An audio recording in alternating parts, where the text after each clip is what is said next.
Blake, Here. Carberry Montgomery, Here. McBurney, Here. Obrecht, Here.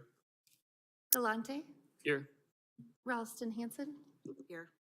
Racky, Here. Rothler, Here. Van Hoevelen, Here. Hatfield. Yes. All right.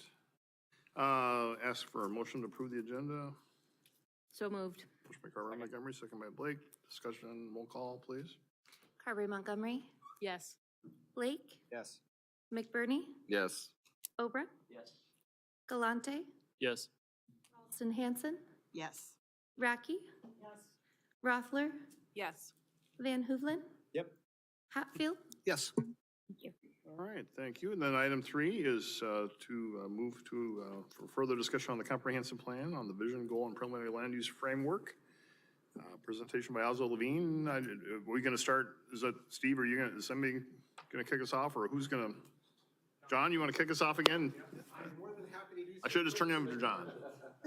Kick us off, John. Mayor, Council, and P&Z Commission, thank you. Household Levine is here. We have Brandon and Daniel who are here tonight to go with our second step in the process. If you remember back in April, they were here on site to do the existing conditions report on site, had a joint discussion with you all then, and then had the outcome of that at a virtual meeting. This is the next phase in our process, which is visions, goals, recommendations, and land use framework. And I will turn it over to Brandon Nolan with Household Living. Thank you, John. Hi, good evening. Glad to be back. Thanks for having us. As John said, we're here to review the key rec memo. It was just sent on Friday, so we're going to review it tonight, kind of walk you through it, and then we're going to give everyone until end of next week to provide any other additional comment other than what we talked about tonight. And then the idea is to make some revisions and we can get it posted on the project website to kind of show the public what's happening here. So we'll provide a quick review of the process, walk through that recommendations memo, and then talk about next steps.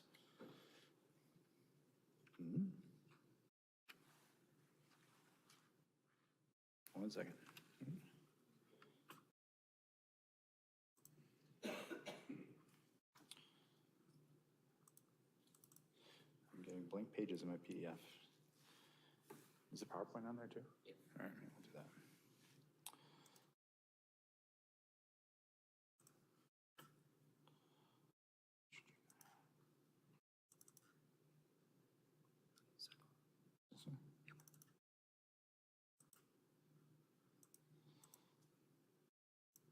That looks right.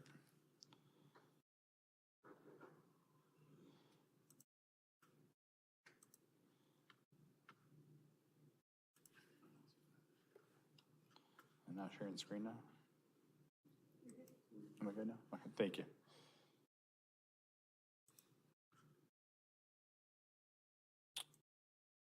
All right. Just a quick reminder, a little over a year-long process, and really we're trying to kind of answer these 3 key questions. A, kind of where are we at today? That was existing conditions report that we delivered, kind of answering that point in time.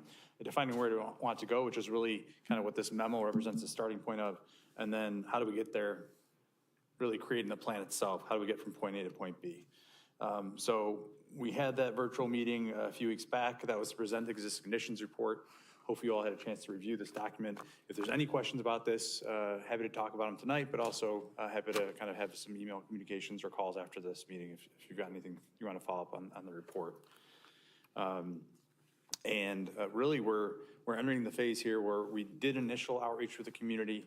We're having meetings today and tomorrow to help delineate the vision for the plan. And so based on the input we got previously, we've provided you with the key recommendations memo that includes a vision statement and goals, as well as supporting recommendations.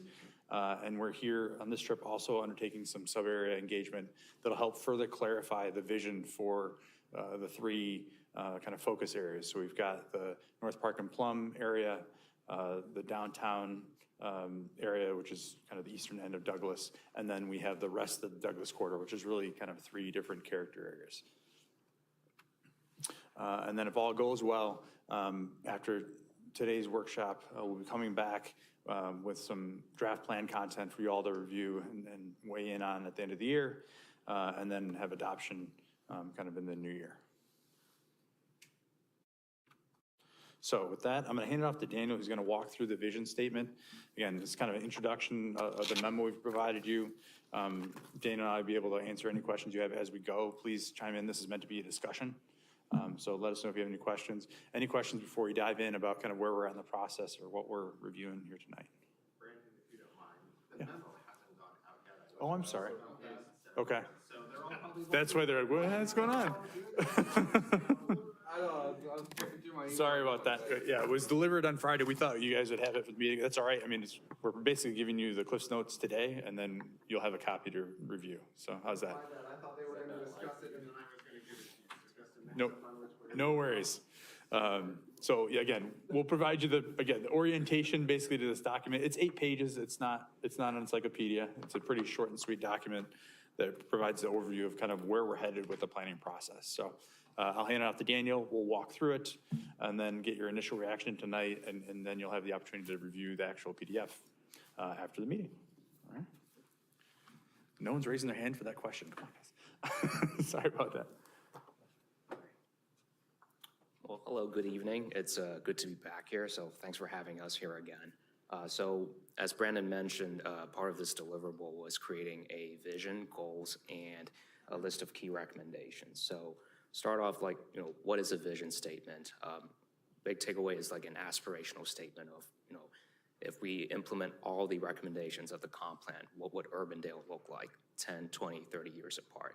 So it's like setting the stage for the subsequent goals and key recommendations. So the language here, it's meant to be ambitious and aspirational. And like I said, it provides the foundation for the plan goals and recommendations. So the vision statement consists of several sections. Each of them are talking about multiple areas, so like housing, transportation, parks and open space.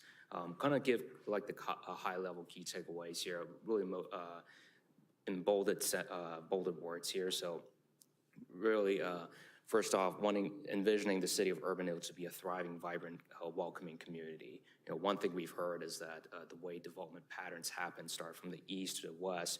You start to see different changing character, especially if you drive like from Douglas Parkway / Avenue on both ways. You see the development patterns change, and that has one of the issues we've heard was, is there a east-west divide with the Interstate 3580 being that dividing line?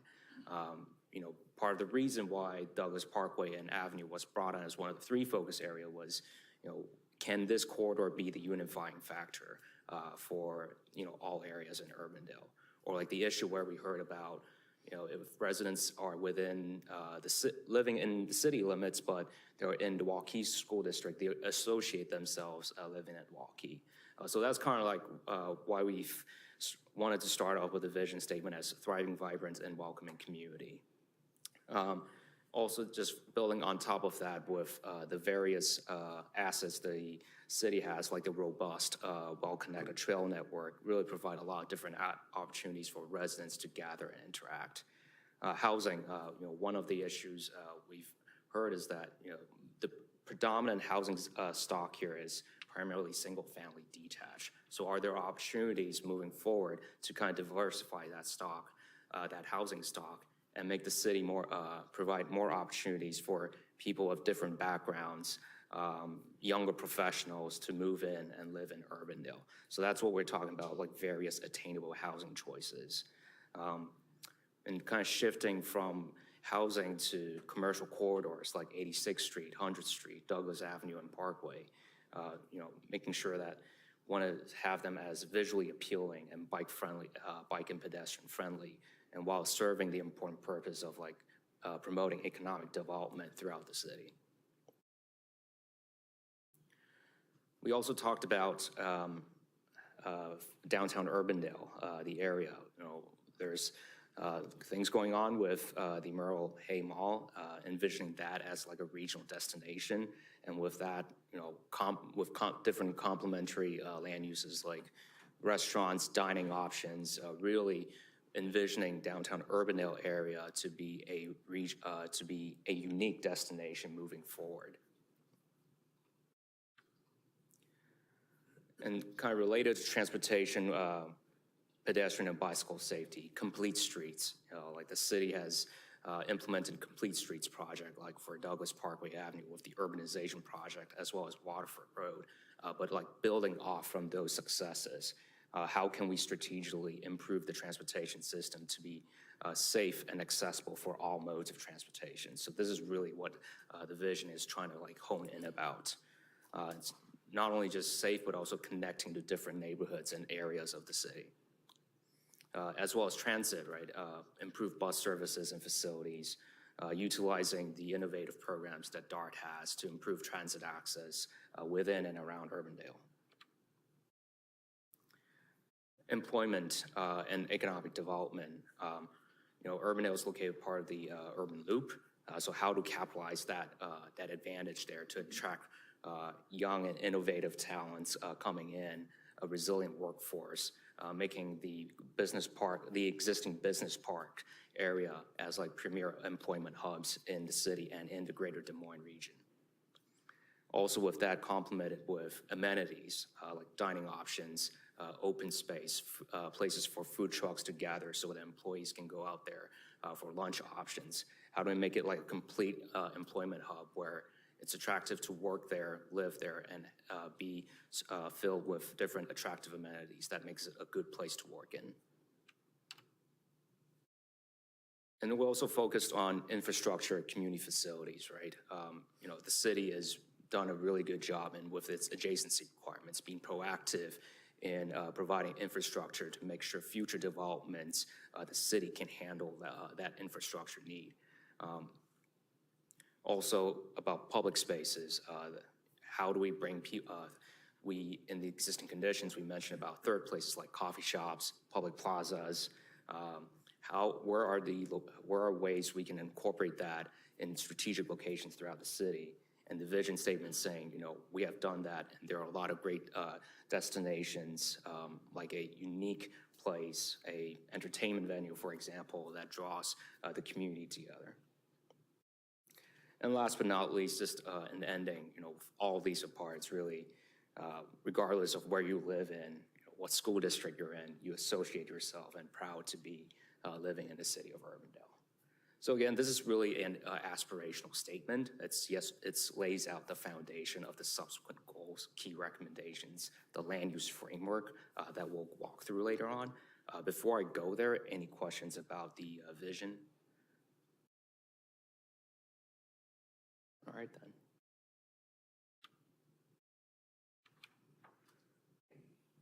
So goals we're starting to go in a bit more detail. So from the vision, higher level, now the goals, it starts to help organize the different key recommendations, right? So some of the themes that you've heard, like housing and neighborhoods, community facilities and infrastructure, transportation and mobility, the goals are centered around these themes. And under each goals, we'll have the key recommendations.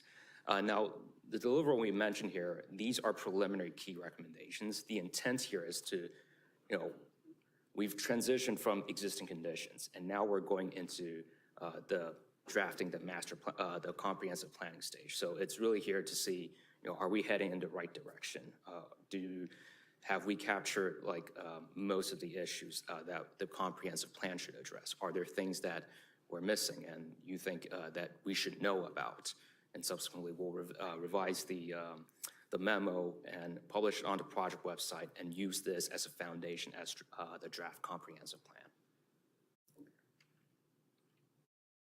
And key recommendations under goals, more specific key action items, more measurable and advance towards the overall goals.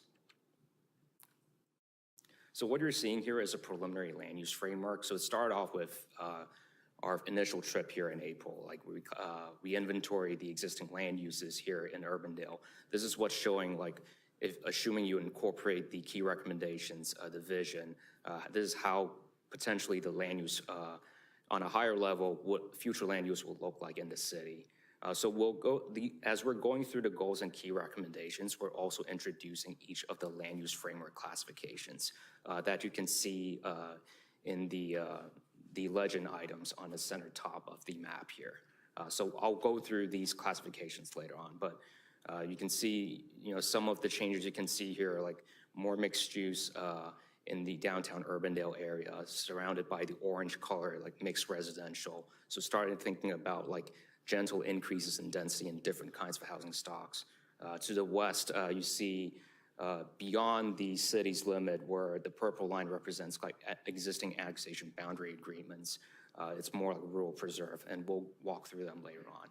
Before I go further, any questions at the moment? You said this is what you guys mapped out as you went through, or? Yes, based So this on- is current based on what you interpret, right? Yeah, this is our preliminary kind of recommendation. Okay. And we're going to be revising this after discussion with you, with the staff. We already know there's some things we want to change based on some conversations we've been having over the last couple of days. Okay. This is kind of the first crack at it, to kind of put all the policies in one framework, and then we'll be revising this over the next couple of weeks. Okay. Thank you. I have a comment if this is your preliminary suggestion. I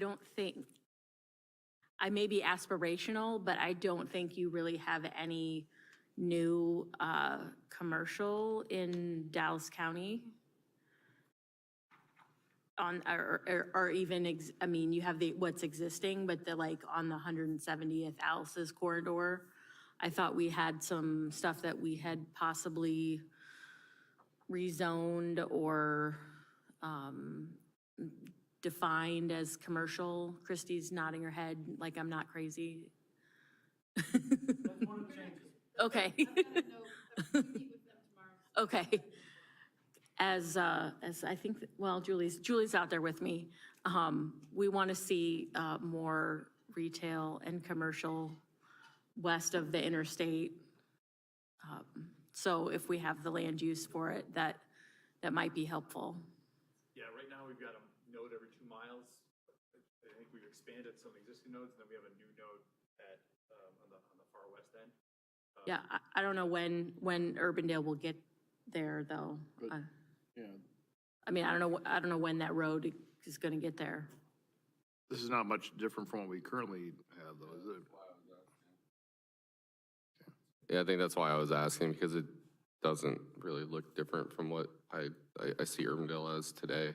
It looks exactly what we're using it as now. I guess Christie has made note of my concerns about Dallas County, but I know at least at 170th and Waterford, I think we had talked about a commercial node there, and anywhere else we can get one. Are we going to look also at, I'm sorry, Jeff, I didn't mean to interrupt. This is what we currently have, this is our current boundaries, correct? No, Yeah, as well there's a little bit. Areas in your, kind of within your boundary. Within our annexation areas too? Okay. But, okay, it's just all, we're not really, okay. We haven't really planned that out yet, though, for this. Built in some areas, but not all of it. Okay. And there's a considerable amount that has been shown as residential that's ag right now. Right, okay. One of the things we'll need to flush out is that Kramer property, which is that far northwest Right. square that's up there. We've had preliminary conversations with Pat Kramer. There's a couple of different developers that are looking at that. And it's 340-some acres or whatever it is. We've talked about a desire to have a mixed-use type of thing up there, so there's probably going to be some more commercial up in that area. We just haven't flushed all that out yet, but those are the types of things we're going to talk with them about tomorrow, about including some additional commercial areas to kind of meet what you're talking about. Okay, thanks, Steve. And while I agree with what's happening out west, I'll focus on the east side a little bit. Around the downtown, I guess, I'm just not sure that mixed use is wide enough. To be able to go a block deep stuff, not just right along Douglas. I'm just not sure what developer is going to go with that skinny of a development project. I think they're going to need to go a wider stretch through there. So North Park and Plum, and then the downtown area are 2 areas that are going to be revised in the next couple of weeks based on the outreach we're doing Okay. today and tomorrow. I mean, that's really, we have to define visions for the suburbs with more detail, kind of come back into it. That's one of the discussions we had with staff this morning, was kind of coming up with ideas to get more depth to allow for greater density there. That shows kind of current parcels. Yeah, and it's just that, you know, you've got to have, I'm just guessing parking and so forth has to land within the mixed use classification. So if you build a multi-story building, you're going to need that depth for other stuff. Yeah, so this is an iterative process, so we'll be revising these, especially those two areas, based on the sub-area discussion, for sure. And then, yeah, we want to get staff's input for the growth areas. We filled in some, but we didn't feel comfortable kind of showing everything residential in that area. And we want to balance kind of expansion with service and infrastructure. Daniel, last time we spoke, we talked about how big Living History Farms is and what a big presence land-wise and our identity. Did anybody reach out to them and talk about whether they're willing to do some commercial or residential? We're actually meeting them tomorrow morning, some people from Living History Farms as part of the focus group. John is. Ruth Haas and her development director are both meeting tomorrow at 9:30 for an hour with Daniel and Brandon to talk about their role and their presence and what could or couldn't be done on the property.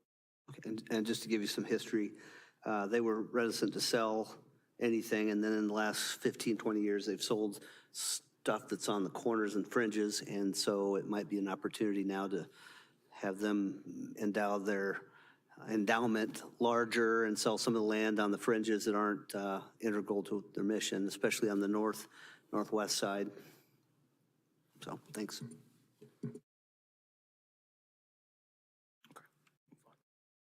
So we'll walk through now kind of goals and objectives, and then if we have housing goals and objectives, we'll walk you through the housing land use components. We'll kind of compare it by topic.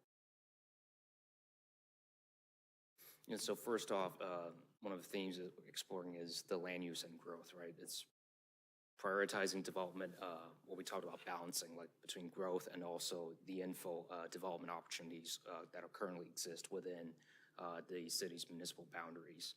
So focusing future developments on like the established neighborhoods, your existing commercial corridors like 86 and 100th Street, downtown Urbandale area, the western, the commercial nodes west of Interstate 35 and 80.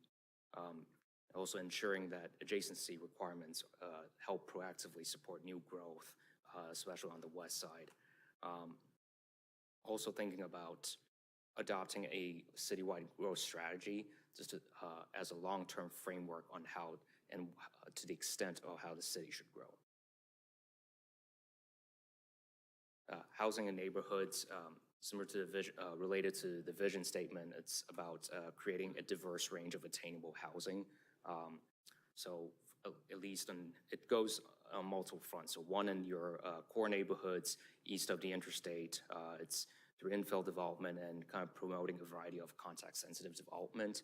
So a good example can be you have a block of primarily single-family detached houses, but in the middle of it, you could have two duplexes, but at a first glance, you couldn't really tell because the duplexes are designed at a similar scale, similar roof type alignment with the adjacent single-family houses. So that's an example of like a context-sensitive housing type. It's promoting different types of housing types, yet complementing the surrounding area's physical character. Also like promoting other modern trending residential like townhomes, upper floor residential and mixed use buildings, smaller apartments where appropriate. So one of the areas where we saw in the preliminary land use frameworks is where mixed use transitions into like the yellow residential area in downtown Urbandale, right? So as your single family houses are getting closer to the commercial corridors, that's probably appropriate to like have transition into like attached housing or possibly multifamily apartments. Any questions so far? Could you explain what you mean by adjacency requirements? That was on the previous slide. Sure. So What the adjacency requirement is that as new development occurs, it needs to be adjacent to existing infrastructure lines. Oh, okay. You use the term promote a range of housing options. How exactly do you use that? How do you promote them? Because we seem to see the same types of developments presented to us as they move out west. How do we change the mindset of the developers to say, hey, why don't you try this? How do you promote that? What are the steps we need to do to get a variety of different housing options? There are multiple ways that the city can encourage different kinds of developments, and I'm sure Brandon can expand on that. But one is possibly design guidelines. Is like, what is the city's expectations of a good development, right? You set the expectations up front, then developers, when they see it, they know what the city wants, and that, in a way, through the development process, helps reduce risk for them because they know what your expectations are. And it's also, I mean, looking at what your regulations you have on the books in terms of allowing for different housing types to be blended into the same developments, for example, allowing for greater density in certain areas. So when we're trying to facilitate more housing mix, it's looking at proactively, where do we want to see more housing types besides just single family that you're seeing? You can proactively zone things. You can put it out there that you will be willing to have that conversation to begin with. It's doing some things more strategically, like within existing neighborhoods, adopting policies that encourage accessory dwelling units or allow them to happen in a way that blends, make sure that they blend into the neighborhood. So it's providing more flexibility in your code so that developers can respond in an appropriate way, but also having the kind of the guide rails up there to make sure it's not too far in another direction.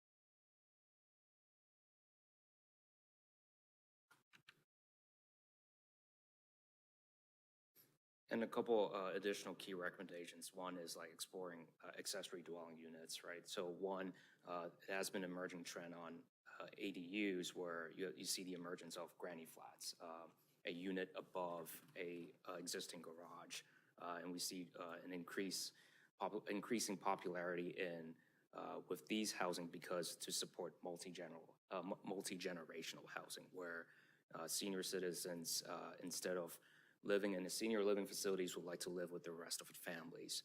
So exploring through ADUs as a way to further diversify the available choices in housing. Daniel, I'm very excited about accessory dwelling units, but do you have a specific area where you think they'd be appropriate? Or I guess I struggle figuring out where we would even start looking to put those in our existing neighborhoods, or would they be something that we would try to promote in our newer neighborhoods? That's kind of one of our next steps is if we're getting this direction from you, like, hey, yeah, let's ADUs all day long as long as we figure out how to do it. That's one of the things we can look into is, all right, where do we think the current lot widths and I guess dimensions would allow for this to even happen in the first place. So that's something we can look into.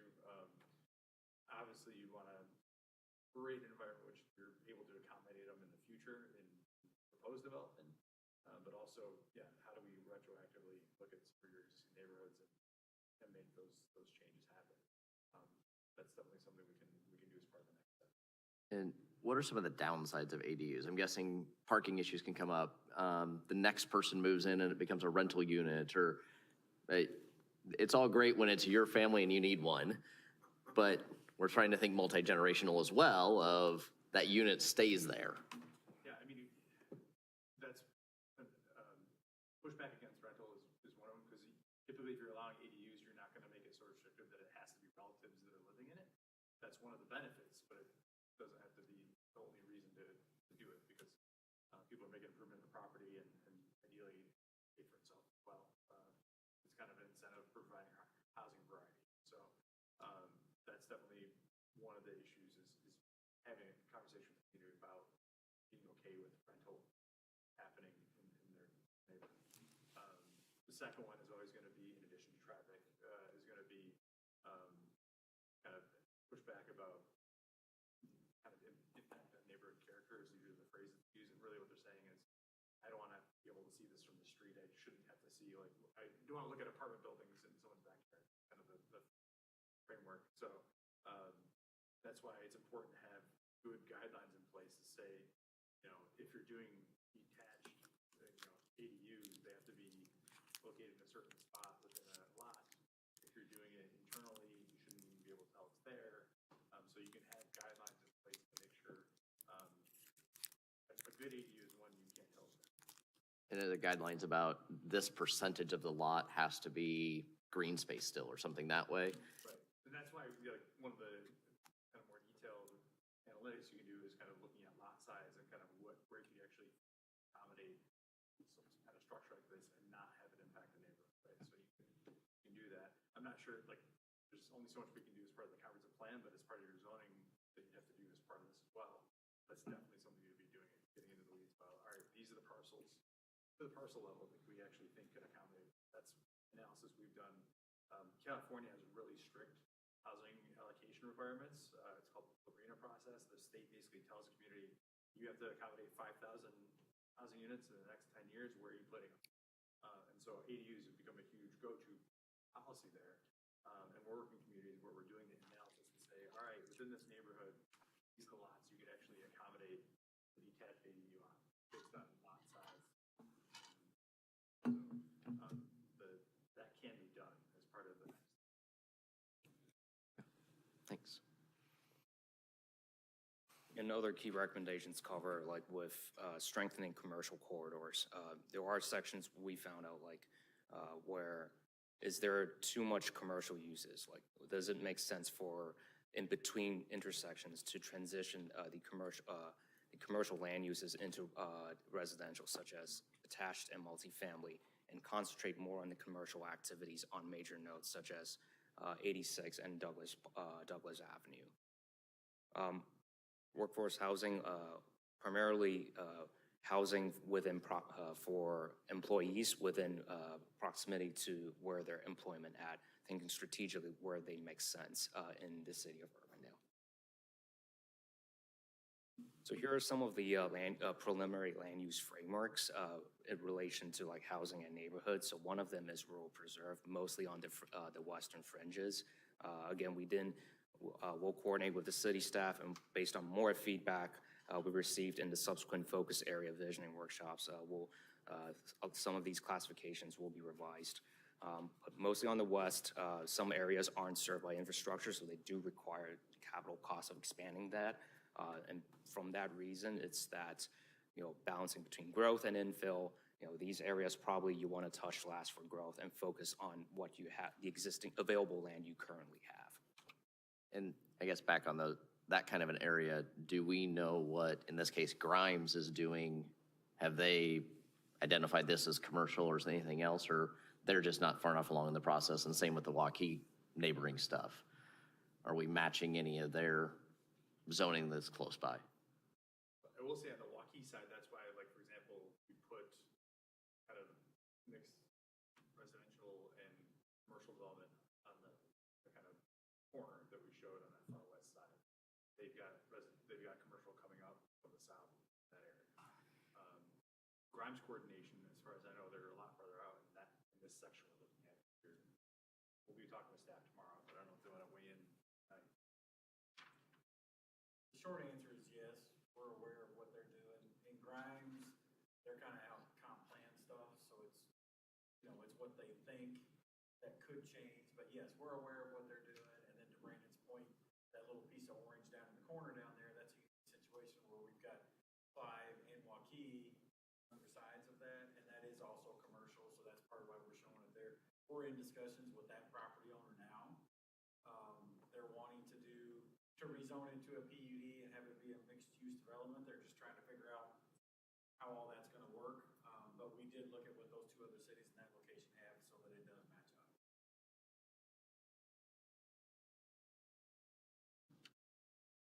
up. Single-family neighborhood, the most predominant land use type in the city. So it ranges from your subdivision, more planned subdivisions out in the west, so more of your grid patterns in the core areas. We do think as part of the land use recommendations as we move into the next stages of the planning process is that, these neighborhoods will still remain primarily single-family detached houses, but where it transitions or gets close to like major commercial areas or corridors, there are opportunities to transition into like townhomes and attached housing. So would that process be getting the existing residential, clearing them as they come on the market and then building new? Like, what do you mean by that?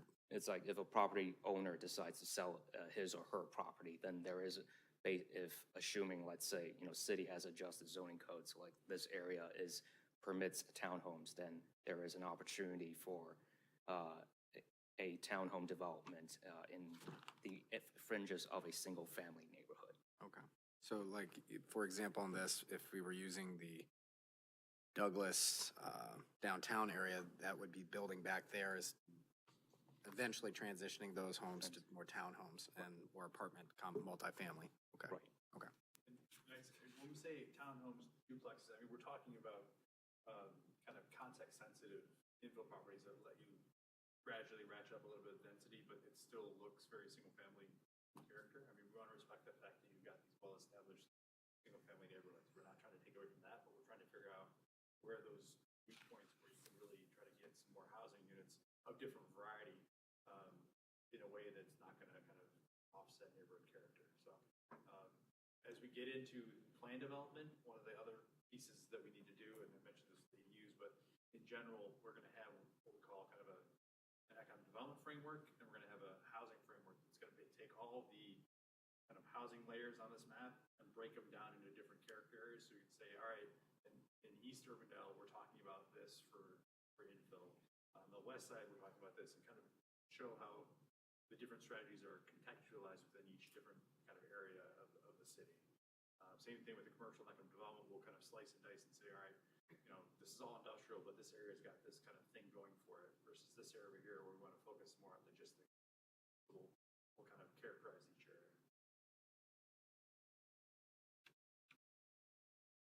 Coming from single-family neighborhoods, moving to mixed residential. So this one here really focuses more on attached and multifamily apartment.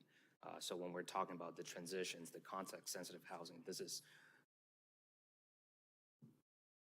starting to like increase a bit more density into the residential side. So mostly focusing on like the commercial nodes, the major commercial areas and corridors. So economic development, so focusing on the commercial corridors and nodes and strengthen them as like unique destinations. So one of the key issues we identified in the existing conditions is, the city core, and it seems like it's, you have downtown Urbandale focus area, but seems most of the activity, the traffic volume is concentrated towards 86th Street and Douglas Avenue. So is that like the new city core? Should that be like a major commercial and residential intersection there? And also thinking about parking improvements in downtown Urbandale and to help offset like parking requirements in order to pave way for like mixed-use developments that could help reinvigorate the downtown Urbandale focus area as kind of a unique and a regional destination. And focusing just on the strengthening the nodes, the existing and future neighborhood nodes west of the interstate. Some of them are primarily now just gas station and convenience store. Can we like add more different types of developments, like a coffee shop, and not just a convenience store, but somewhere you could hang out or do a bit of shopping in these neighborhood nodes. And also thinking about like site design, development standards, the appearance, like with housing variety, best practices in the site design, both for residential and non-residential development. Repositioning commercial corridors with outlot developments. There are certain areas like along 86 and 100 where you have a big, massive underutilized parking lots. Are there opportunities to like put in like outlot developments to better activate the use of land along these major commercial corridors? Also decorated gateway treatments, key entry points, right? You want to, when people come into downtown, to Urbandale, they want to know that you are in Urbandale. So great examples are like the gateway signages on Douglas Avenue and Parkway above the interstate. Where are other key entry points that the comprehensive plan needs to identify to install these locations?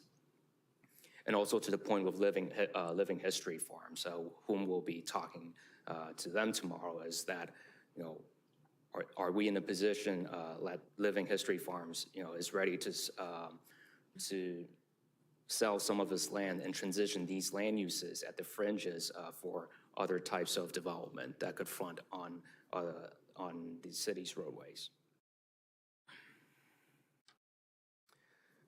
The next goal, the second goal under economic development really focuses on like the existing business parks and really providing key recommendations to ensure moving forward they become attractive and the good, well-known employment hubs in the city and the greater Des Moines region. So we think based on the input we've gotten in the preliminary land use framework, the future industrial and office park uses will mostly concentrate to where they are now. It's about enhancing and strengthening these existing assets.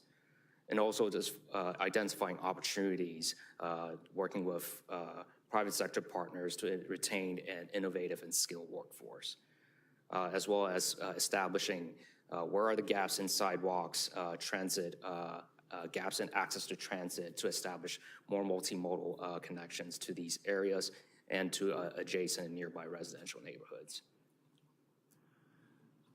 If you could go back on that for a second. So we're calling it multimodal. I know that, I mean, we have, you mostly drive around Des Moines. I know that we have DART and stuff like that. In other communities, more metro areas, you see more express route setups for bus and other methods. What sort of multimodal connections would you envision with that, something like, or setup like what we have here in Urbandale? And I can reframe that. It's just sort of streaming consciousness. So if I need me to clarify, I can do that. Yeah. So one is like identify working with DART and like re-examining the transit routes. Like, are they serving the employment hubs well?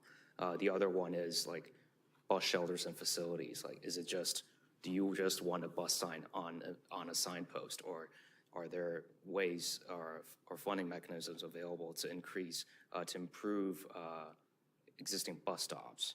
So these are different ways that we could, the comprehensive plan can identify recommendations. Yeah, but I'm sorry to stop you, but so like how would you connect the dots between something like that? Are you connecting them between just employment hubs in Urbandale, or are you connecting them throughout the metro? And then are you doing sort of like a network analysis of some kind to figure out here is the most frequently traveled route? People could park here and then take the bus from there? Or what is sort of the method with specific to establishing multimodal connections between employment hubs and neighborhoods? How do you do something like that for us?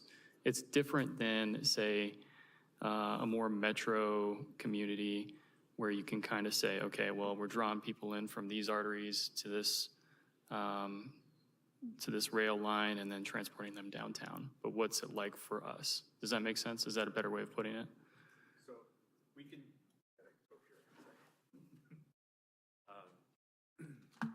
so part of it is definitely transit, and we can work with HDR, who's on the team, to do some additional analyses to support things. I mean, first we need to figure out what's the land use plan we're trying to achieve, and then how do we make the transportation network and transit better respond to that network. We're going to make sure we're kind of making that relationship. I mean, one example would be, let's take your Route 93. Can we have it loop through Plum Road and North Park and come back to the main line?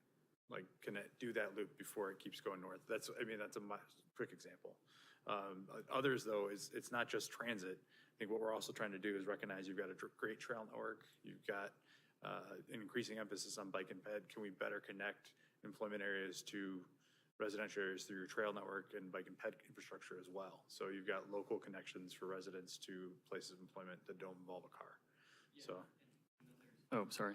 And there's the transit itself, but then there's also sort of, what are sort of maybe the generalized abilities of the workforce? You know, is it more high skill level, finance oriented, engineering oriented, to where we can place specific types of businesses in certain areas and bring maybe more of the work to people instead of them having to commute so much? Yeah, flipping it around, yeah, I mean, I think this objective is more focused on kind of where you've got concentrations of employment already, or where we want to see them expanded, but there's definitely a trend towards kind of decentralization of employment, right? So that's why making sure you've got a better network across the board would be helpful from an economic development standpoint. Yeah. Thank you. Sorry that was so specific. Thanks. No, it's fine. And again, we have a great partner in HDR, and so we're going to make sure that we're coordinating efforts. We're not just plugging them in for transportation. We're trying to make sure these sections talk to each other. So that's the kind of analysis we want to talk with them about what we can do to maybe help shed some light on some of those opportunities. Thank you.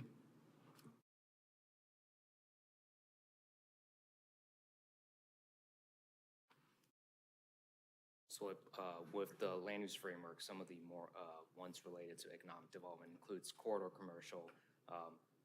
We divided commercial framework uses mostly as corridor commercial and local commercial. So really focusing on these uses on the major corridors. So it could be blend of retail, offices, and services along these roadways. Could include shopping center with a mixture of big box retailers, national retailers, and commercial service uses. Then you have local commercial, so more on like your local neighborhood daily goods that, you know, prevents that you don't need to drive across town to access these goods and services.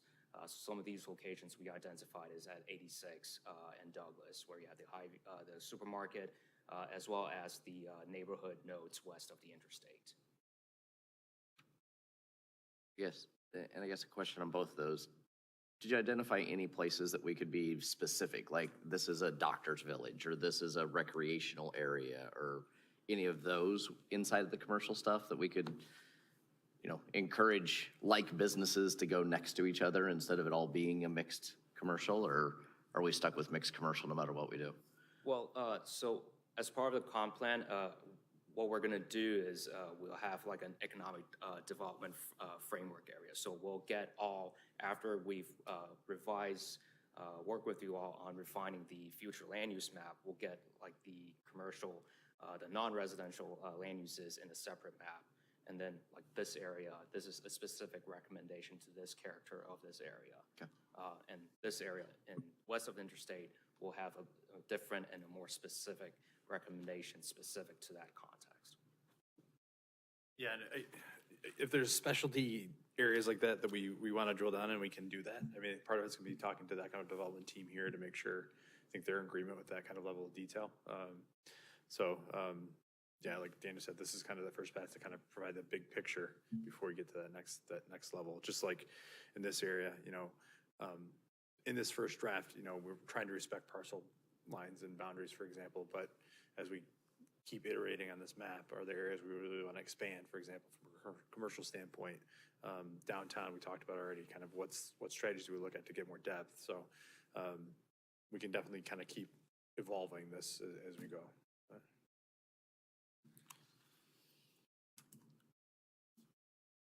And mixed use currently mostly focused on the downtown Urbandale focus area, including the Merle Hay Mall as a possible repositioning as a regional destination. It could go both either horizontal or vertical mixed use. So vertical, like commercial on the ground floor, and then upper story office and residential units.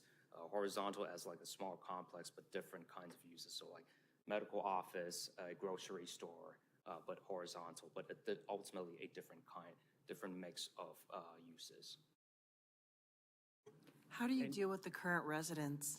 I mean, looking at that area, there are some present commercial uses right now that have been there for decades. How do you deal with that? I mean, I'm sure they have some kind of lease. Do you throw your weight around? How do you make them see the light? And we don't have a tobacco shop every 2 blocks?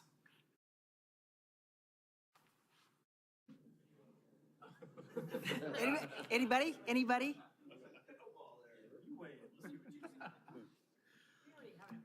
I mean, so first things first, we have to figure out what's the vision we're trying to support. And so that's what we're still in the process of doing here. Like, we've got a workshop, focus group set up tomorrow for the downtown again. And I think we want to get agreement from the group, kind of big picture, like what's the district we're trying to create. And once we can do that, we can get into, all right, what are the tools and levers we have at our disposal to do this? And they definitely run the gamut from more carrots and more sticks, right? You've got a kind of array of things you can do to encourage and facilitate the vision you want to see happen in this area. So, you know, we will answer that question, but we have to figure out what's that next step. I mean, in terms of undesirable businesses, I mean, there's certain things you can do in your code to kind of make it more difficult to operate those without kind of outright disallowing the use altogether. You can do things from a design standpoint to say, all right, if you're gonna do this, it has to be done a certain way and here's a certain aesthetic standard, right? So you can get more aggressive on some of your design requirements if you want to, or you can be more flexible in that. And really, we just have to figure out what's the vision we're trying to support first before we go down that path of what's the regulation. So in your experience, again, you're aware of this area of our downtown area. It's not a destination right now. Right. So what's a timeline? What's reasonable? I mean, once we make this decision and now you're going into a tenant that has a 10-year lease, I mean, what's reality, I guess? It's great to have a wonderful vision. I'm all for that because you can't do anything without a great, strong vision. But what's the reality? Where does the reality come into it? That depends on a lot of factors, including how aggressive the city wants to be in its role. Are you going to just change the zoning and rely on the market to do it? Are you going to become a property owner and a landlord? Are you going to vacate right away to make public land available for redevelopment? So there's lots of things we can identify in this plan that we recommend you do. And we have to, I think, work through and decide kind of what's that right level of aggressiveness we want to put out there. But the more aggressive you are, the more quickly you can make change happen. But it comes with a cost, right? So that's the discussion we have to have as a group over the next few months here. Okay, thank you. Yeah, I'm just to piggyback more on that. I'm not 100% familiar with all of the scope of what has been asked of you, and I'm not trying to add scope with this comment, but to me, whenever I have like unfamiliar feelings or thoughts like this about what something could become when it comes sort of very vision-y or dreamy, I like to think about it in terms of features and examples. So what are some of the desired future outcomes that we'd want? Maybe what are some characterizations or comparisons to other places, right? If I think about mixed use, for instance, I come from Iowa City, and I think about Peninsula Park, where it's sort of a village setup, and they have commercial and office space mixed in. And it's single family, as well as attached and detached, and then also townhomes mixed in. Is it something like that, or is it something much different, aligned with something else you've seen, right? And then what are sort of the approaches to make that happen? And, you know, that could be saying, well, we already have these capital dollars allocated and aligned with these strategies, or it could be, well, this would be such a major transformational effort in this area that maybe this is a better approach, or this is another area that you'd want to consider. You know, so I understand that it's going to come down to sort of, it depends, right? Like most things in life, it depends. But, you know, if we could maybe find a way to help us draw the lens in a little bit further and put some focus on what could be possible. Does that make sense?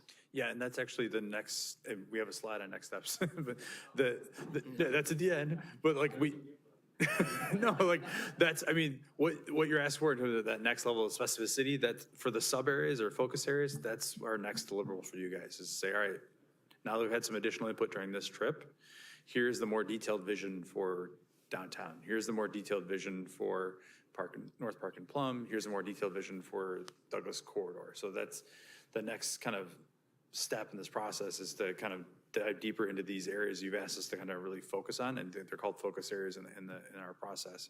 Thank you. But we want to be able to do that, right? Cite case studies of things like, hey, we've heard people love this area, and this area. These are the things we think we can pull from each of these case studies and maybe try to bring to life here. One of the ideas that's been discussed that came out of the workshop we had last time we were here for the downtown area was a road diet. So you can free up some of that right of way to do something else, right? Whether it's bike and ped infrastructure, on-street parking, more opportunities for outdoor dining and things like that. So like those kind of ideas, our next deliverable is going to kind of put those in black and white and say, this is our recommendation, and kind of what we're doing at the big picture with the land use plan right now. We'll do the same thing for each of the focus areas as well. Yeah, and some of that's from like a capital and development standpoint, but it's also sort of by way of your plan, what sort of businesses or things are you inviting by nature? And I think I understand what you're getting at. Sounds like we can proceed. Thank you for all that. Thanks.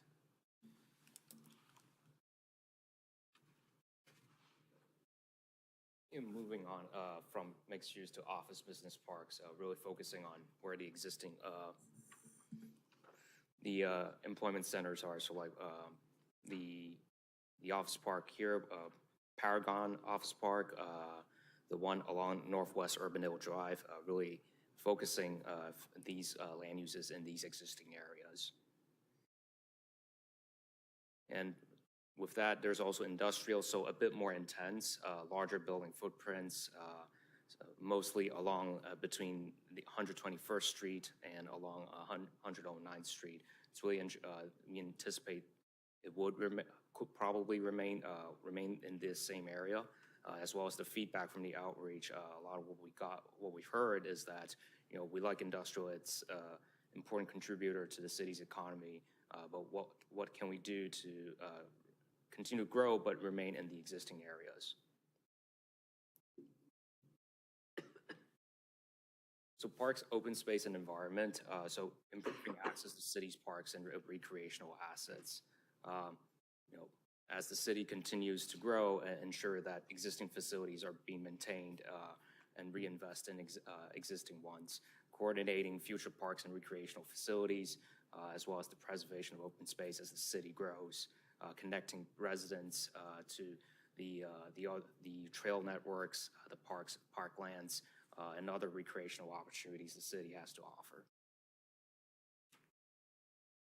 And also thinking about a centrally located entertainment or civic venue that would serve as one of the city's unique destinations that can bring people together.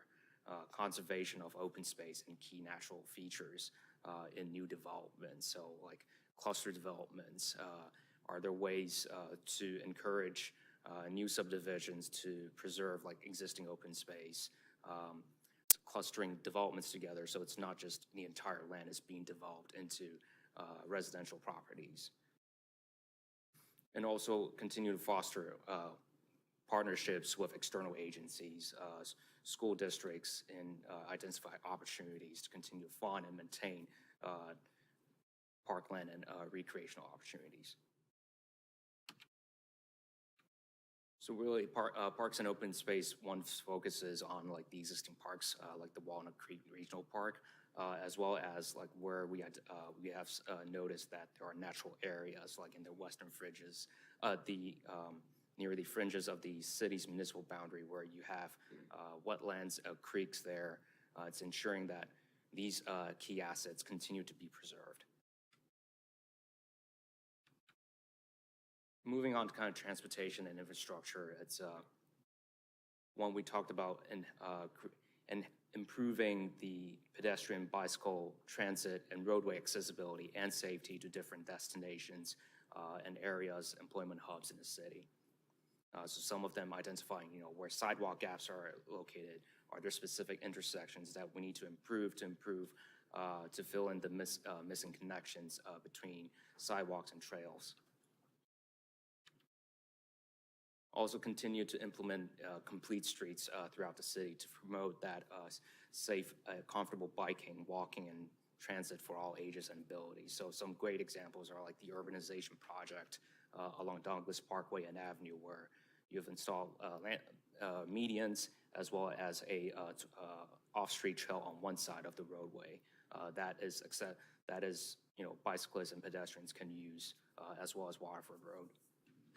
Is, question here, is there other methods, even maybe the deployment of existing methods that we have but are less common, for making those crossings, let's say like tunnel underpass scenario or overhead crossings, I don't know what you'd want to call them, overhead walkway crossings.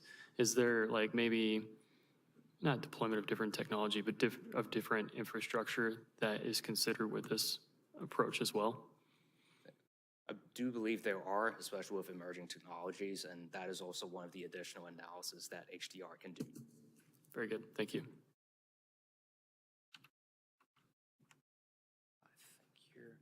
And kind of, we alluded earlier, continue to work with DART to continually maintain and enhance transit services in and around Urbandale.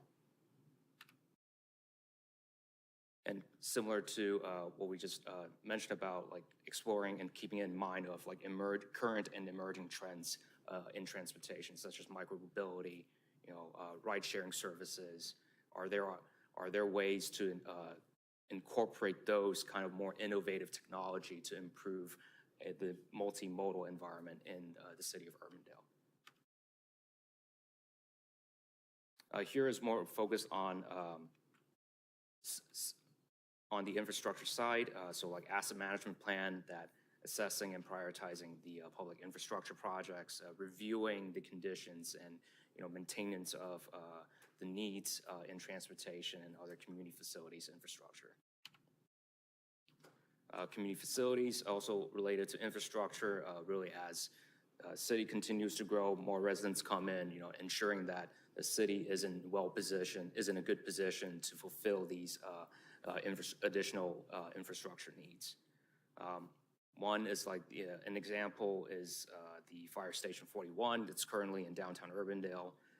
There's a possibility that might be relocated further to the west to better serve the established neighborhoods east of Interstate 35 and 80. So thinking ahead, like what do we need to do to continue to meet these capacity requirements? So like in the preliminary land use framework, like the public, semi-public really focuses on the existing community facilities, the infrastructure, power stations will be in utility, but this also includes the living history farms as kind of like a regional draw and asset to the community. And here utilities, so like power substations, where these are essential in supporting the infrastructure as well as the railroad right-of-way that goes through in the central part of the city. I did notice on the public, semi-public, when you first showed us the big map, I think our newest school in Dallas County is not on there. Got that on your list for tomorrow. No, that's all right. Thank you for letting us know. So yes, this is kind of a general overview of like the preliminary vision, goals, key recommendations. Any questions? One more. So, with all this sort of right sizing of, I'm sorry. Oh, gotcha. No, I wasn't sure if I was interrupting you. Okay, so with all this right sizing of infrastructure and transit and all that stuff, is there maybe metrics for where we're at versus national standards versus where we're going that you guys have used to sort of align us with that? Is that stuff that's maybe done through, the other partners that you're trying to bring on board? What sort of metric analysis has been done to say, get us to a place where we have hospital rooms per person, alignment with, I don't know, here I am saying it again, desired future outcomes? So metrics for different service levels? Yes, exactly. So you'd have like a service level for schools or for your facilities or for, I think you showed something about fire safety. I mean, how do we make sure that we are meeting or on a pathway to getting to like the desired future metrics or future outcomes of the metrics that we want? Sure.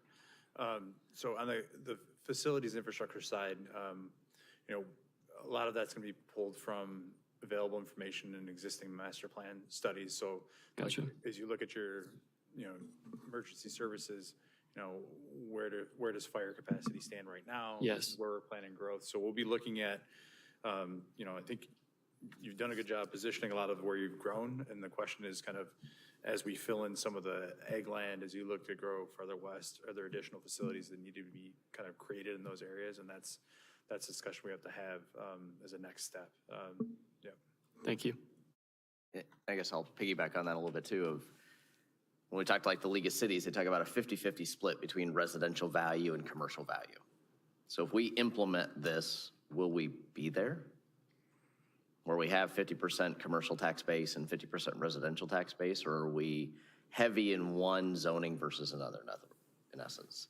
Yeah, I don't know if we have that stat right now. I mean, that's something we can evaluate is current EAV and land use balance, and we could look at that. I mean, again, from the acreage standpoint, we're filling in a lot of your business parks and industrial areas and showing them as fully built out.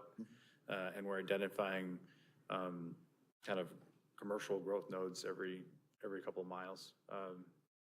Right, I didn't know if we've seen a lot of residential development recently, and so our balance is getting off. Yep. When this is fully built out, will we be able to balance ourselves back or not? We're trying not to be too heavy on retail because of everything the shift that's happening.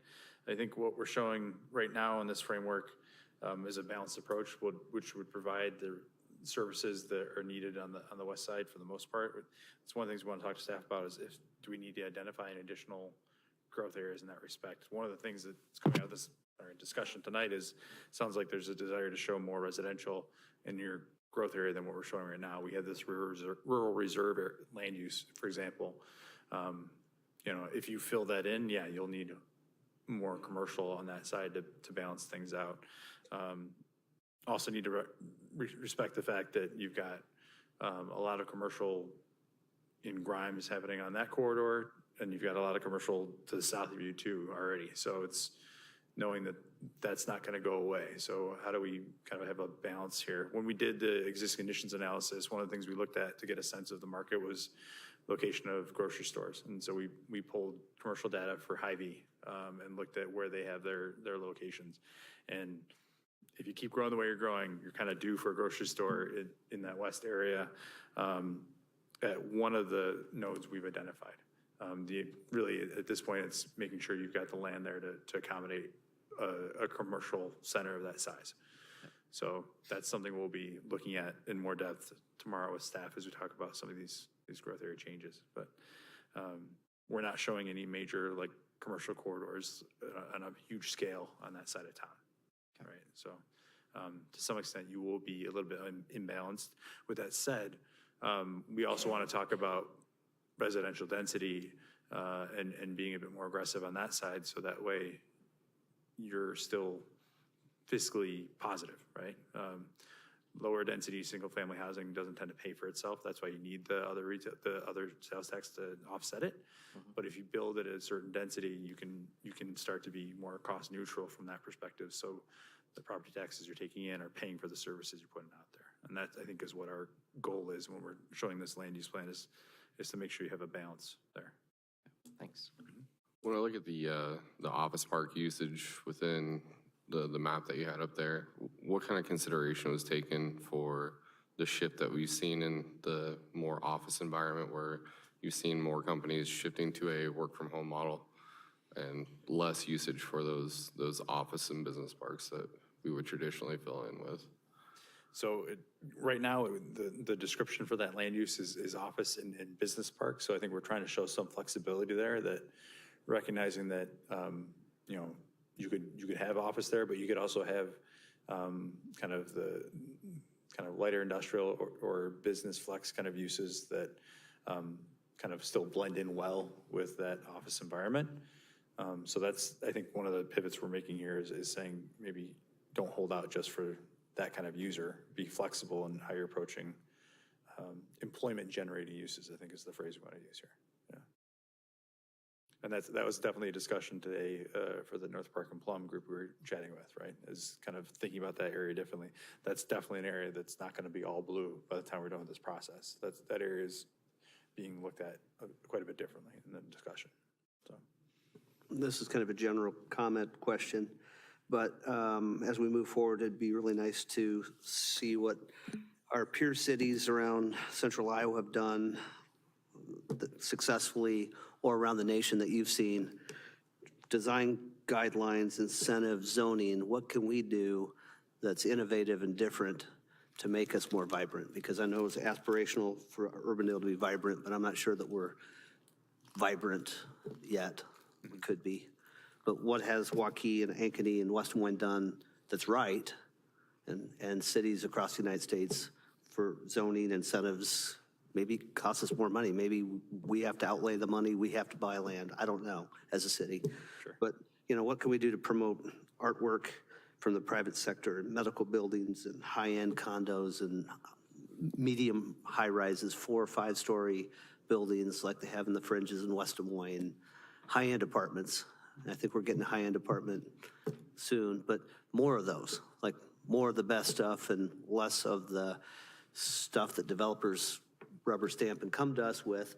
And for 25 years, we've done it. I mean, I can't throw stones at any of you all, because for 25... How many years? 110 years. But for 25 years, for sure, they'll come to us and they'll say, here's 100 acres, and we want to put 75 really nice homes here in cul-de-sacs, and then we're going to put 100 medium-sized, and over by the school, we'll put the smaller ones, and then we'll put townhouses. And we go, great, more of that, great. Well, now it's getting to the point where we're kind of known for that, and maybe we should shake it up a bit. And shame on me for not saying that 10 years ago, because it was easy and it filled in and it helped the base. But, what can we do to shake it up that other peer cities have done really well? Yeah. Whether it's in central Iowa or, Quebec. Yeah. I'm not saying that Quebec is a peer city yet. What? And Jeff, are you saying like sort of separating those approaches too between like what's innovative and, up and coming versus stuff that we can just copy across? We all went to the board and circled and said, this is what we want, this is what we want. If that's aspirational, how do we get that? And whether it costs the city money or, raises taxes for some areas, or we buy land or whatever we do, or it's just simple design guidelines and incentives and zoning. Yeah. But we said this area is held out because we've held out for office for a long time, and I don't think the office market, in my opinion, is going to come bouncing back in the next 3 or 5 years.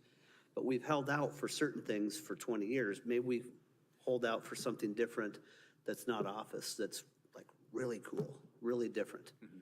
Waukee's doing lots of things out in the west side that are cool with brew pubs and really high-end movie theaters and open spaces with theaters and music and stuff. What's our aspiration, and how do we go out and get it, even if it costs money? Well, I mean, we have to give you a plan that has strategies you can use, right? It's not just going to be the vision text, right? So that's definitely where we'll end with this process, is saying these are the low-hanging fruit parking ratios, fixed parking ratios. Right. These are the kind of more aggressive strategies that, if you really want to see this happen, this is what this town did. I mean, and this is the kind of package they had to put together to make that happen. Right. So we can definitely outline kind of those strategies for you, and it's going to run the gamut, I think. That would be my personal ask of you is, Yep. what's happened in, Western Chicago? What's happened in Kansas City, greater Kansas City, that they've done well, that we could plug and play here and make it Urbandale size? And you've done a great job. I mean, so I'm not saying Urbandale's bad at all, and it's not going to be vibrant. It's great in many areas. We do have great water and great sewer and great parks and great schools. We have really great stuff. What can we do to become, the sizzle on the steak? And we're looking to you to, just lay that out for us and make it happen. And I guess I'd say the first step is putting it out there, that what you are okay with seeing, what you want to see, right? I mean, Right. If you don't put out the message out there that you want to see some innovation or you're open to different ideas than what you've been getting, you're just gonna get the old ideas, right? Yep. You need to put the message out there that we want this kind of district here, or we want to see a mix of housing, like, single family is great, but we need more than that now. Our housing demand and our community needs are different than they were 10, 15 years ago. So I think it's getting that out there in the first place, and then what are the tools to realize that? Perfect. I appreciate it. Thank you. Any other questions on what we presented here tonight? And again, sorry, you'll have the report, so you can actually respond in more detail. Didn't mean to assume that you had that, sorry about that. Go ahead. So just, yeah, next steps. Again, we're here today, we're here tomorrow. We've been having discussions about these various focus areas, and I'll be taking your input along with staff's input and what we're hearing over today and tomorrow to revise this and to set the stage for those more detailed focus area discussions. So that's the next kind of deliverable, is kind of end of year, is these preliminary vision plans, we're calling them. So it's going to be basically a key rec memo for each of these sub areas we just talked about and highlighted. That'll be what we're working on in the next couple months here. And hopefully that answers a lot of the questions we had tonight to some degree.